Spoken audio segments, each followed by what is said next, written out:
है बाला तेरा, ऊंचे ऊंचों के सरों से कदम आला तेरा। ये वही रिवायत है जो कदमी हाजिही का परतव बनकर शेर में नुमाया हो रहा है। सर भला क्या कोई जाने कि है कैसा तेरा। अभी जल्दी हजरत हाजिरी देकर तशरीफ लाए हैं माशाअल्लाह। सर भला क्या कोई जाने कि है कैसा तेरा, औलिया मलते हैं आंखें वो है तलवा तेरा। यूं ही हजरत सैयदना ख्वाजा खिज़र अलैहिस्सलाम को चैलेंज नहीं फरमा दिया था गौसे आज़म सरकार ने, बरजस्ता फरमाया आपने। मजलिस वाज है, मिंबर पे खिताब हो रहा है सरकार गौसे आज़म का। अचानक आपने कुर्सी छोड़ी, हवा में परवाज की और इरशाद फरमाया, ए इस्राइली ठहर जा, जरा मोहम्मदी का भी वाज समात करते जा। कुछ लोगों ने इस पर एतराज किया था कि जब सरकार गौसे आजम ने फरमाया कि तुम इस्राइली हो मैं मोहम्मदी हूं, हजरत ख्वाजा खिज़र अलैहिस्सलाम से जिनके बारे में मुहद्दिसीन मुफस्सिरीन के दो अक़वाल हैं और अक्सरियत आपको नबी मानती है, कुछ लोगों ने वली भी माना है, मगर अक्सरियत नबूवत के ही कायल है। अब एक उम्मती जो वली है वो नबी को चैलेंज करे तो ये तो बेअदबी का मकाम है। ऐसा कैसे सरकार गौसे पाक ने फरमा दिया।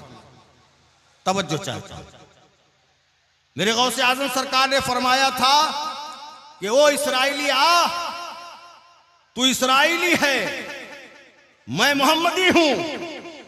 ये मैदान मारिफत है, ये मारिफत की गेंद है, तुम हो और मैं हूं, आ जाओ मैदान में उतर जाओ। अल्लाहु अकबर कबीरा। जवाब इसका उस हदीस पाक को याद करो जो मेरे मुस्तफ़ा जनाबे मुहम्मदुर रसूलुल्लाह सल्लल्लाहु ताला अलैहि वसल्लम ने इरशाद फरमाया था, उलमाओ उम्मती का अंबिया बनी इसराइल। मेरी उम्मत के उलमा बनी इसराइल के नबियों के मानिंद हैं। और यही वो मकाम था जिस मकाम पर पहुंचने के बाद गौसे आजम सरकार ने उलमाए रब्बानी जीन मुराद हैं औलिया सालिहीन, उन्होंने फरमाया था आओ मैदान में उतर जाओ। और इस्तिशहाद के लिए मैं पेश करता हूं आलम ख्वाब में सैयदना हजरत मूसा अलैहिस्सलाम ने बारगाह मुस्तफ़ा में अर्ज किया, या रसूल अल्लाह सल्लल्लाहु ताला अलैहि वसल्लम, क्या आपका ये फरमान है और आपकी ये हदीस है उलमा उम्मती का अंबिया बनी इसराइल? मेरे नबी ने फरमाया, हाँ ए मूसा, ये मैंने ही कहा है और ये मकाम मेरी उम्मत के उलमा औलिया का है। हजरत मूसा पैगंबर ने आका की बारगाह में अर्ज किया तो आका, वो आपका कौन सा उम्मती है जो एक नबी के मुकाबले में आ सकता है बनी इसराइल के, उसे जरा पेश किया जाए। मेरे आका जनाबे मुहम्मदुर रसूलुल्लाह सल्लल्लाहु ताला अलैहि वसल्लम ने अपने इख्तियार नबूवत और रिसालत की बुनियाद पर वहीं से हजरत इमाम मोहम्मद गजाली की रूह को आवाज दिया। तवज्जो चाहता हूं, इमाम मोहम्मद गजाली की रूह को जब आवाज दी, हाजिर हुई वो रूह। सैयदना हजरत मूसा अलैहिस्सलाम ने जब देखा तो सवाल किया, मसमुक तुम्हारा नाम क्या है? ये हजरत मूसा अलैहिस्सलाम इमाम गजाली से सवाल फरमा रहे हैं। और जब सवाल फरमाया तो हजरत सैयदना इमाम गजाली ने बरजस्ता फरमाया, इसमी मोहम्मद इब्न मोहम्मद इब्न मोहम्मद इब्न मोहम्मद, मेरा नाम मोहम्मद, मेरे बाप का नाम मोहम्मद, मेरे दादा का नाम मोहम्मद, मेरे परदादा का नाम मोहम्मद। तो हजरत मूसा अलैहिस्सलाम जैसे जलाली पैगंबर, उन्होंने कहा, गजाली मैंने तुमसे सिर्फ तुम्हारा नाम पूछा था, ये तुमने बाप का दादा परदादा का पूरा शजरा थोड़ी पूछा था तुमसे, तुमने बयान कर दिया। फौरन हजरत सैयदना इमाम गजाली ने अर्ज किया, ये पैगंबर की बारगाह है, अर्ज करते हैं हुजूर, आपसे भी तो रब ने फरमाया था, मा तिलका बियमीनिका या मूसा, ए मूसा तुम्हारे हाथ में क्या है? अगर आप सिर्फ इतना कह देते हे असाया, ये मेरा आसा है, तो काम बन जाता। ये कहने की क्या जरूरत थी? अतबक्का अलैहा व अहुश्शु बिहा अला गनमी, मैं इस पे टेक लगाता हूँ और इससे मैं बकरियां चराता हूँ, मैं पत्ते झाड़ता हूँ। सिर्फ इतना कह देते कि ये आसा है तो काम बन जाता।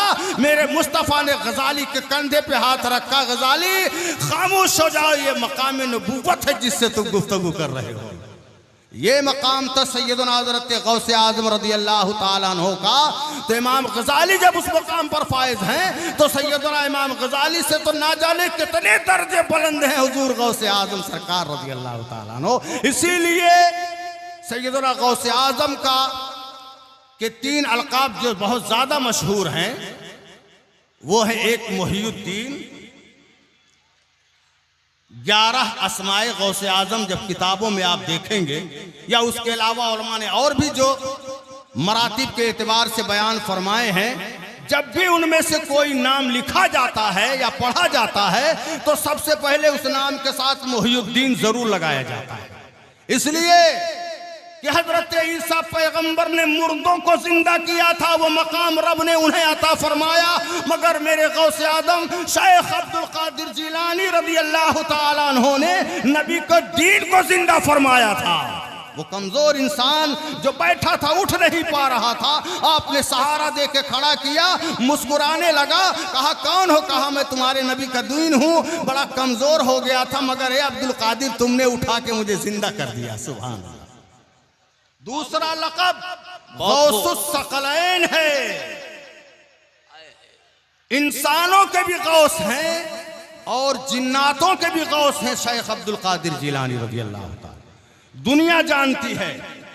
इसीलिए उस खलीफे मुक़द्दस सैयदना शेख हसन रज़ी अल्लाह ताला अन्हु, उनकी शहजादी जब छत के ऊपर से गायब हुई, जिन्नात उठा ले गया, तो आपने यही तो फरमाया था पहाड़ी कर्क पे चले जाओ और सिर्फ इतना लकीर हिसार खींच करके पढ़ के बैठ जाना, बिस्मिल्लाहिर्रहमानिर्रहीम अला नियत अब्दुल कादिर। फिर रात के में जिन्नातों का गिरोह गुजरेगा हैबतनाक शक्लों के साथ। आखिर में बादशाह आएगा और जब वो आएगा तो सलाम करना और अपना मुद्दा बयान कर देना, सिर्फ इतना कहना मुझे शेख अब्दुल कादिर जिलानी ने भेजा है। सुभान। और जब वाकया यही हुआ और जब बादशाह आया तो उसने रुक के पूछा वजह क्या है, तुम कौन हो?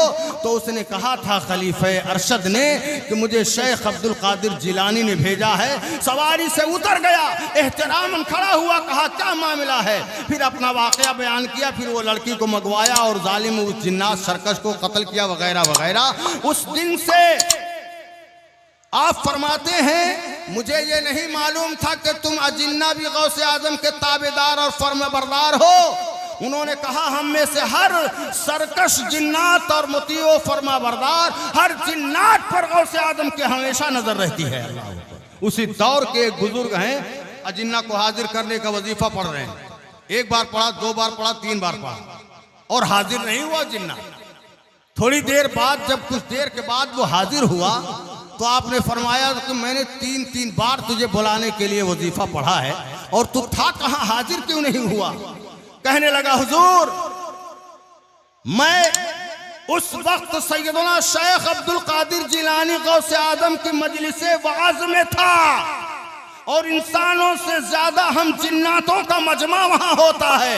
वल्लाह आपसे गुजारिश है कि जब हम वहां रहा करें उनकी मजलिस में तो आप हमें बुलाने के लिए वजीफा ना पढ़ा करें।